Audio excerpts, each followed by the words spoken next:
merci, c'est Alioune Badara Sam, préfet du département de Dakar. J'ai effectivement présidé cet après-midi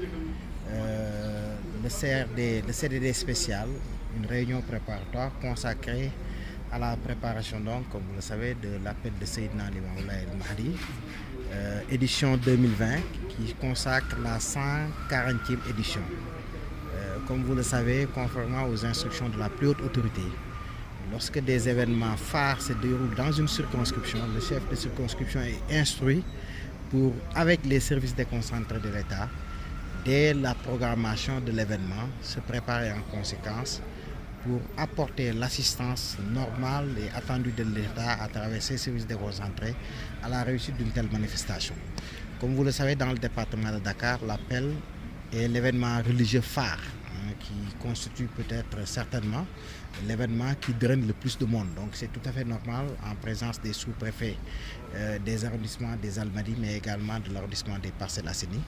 des différents maires concernés et des chefs de service qu'on fasse une revue qui nous a permis dans un premier temps de faire le bilan et d'évaluer ce qui a été fait l'année dernière, mais également de s'inscrire dans une vision prospective pour une réussite de cet événement qui est prévu en principe vers la fin du mois de mars, vers le 25-26 mars. Donc c'est un peu la quintessence de notre réunion et comme vous le savez d'habitude, ça a porté sur tous les secteurs qui sont impliqués dans l'organisation matérielle de cet événement, la santé avec des demandes portant sur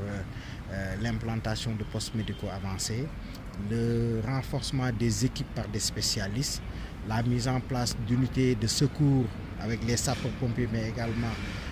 les agents du district nord et du district ouest, qui sont les deux districts concernés, le déploiement d'ambulances médicalisées, la mise en place de médicaments pour pouvoir soulager éventuellement les milliers, j'allais dire les millions de fidèles qui viennent répondre à l'appel. Donc ça concerne un peu le secteur de la santé. C'est cette revue qui a été faite pour l'ensemble des secteurs, le secteur de l'hydraulique, le secteur de l'électricité, avec la mise hors de l'estage, mais également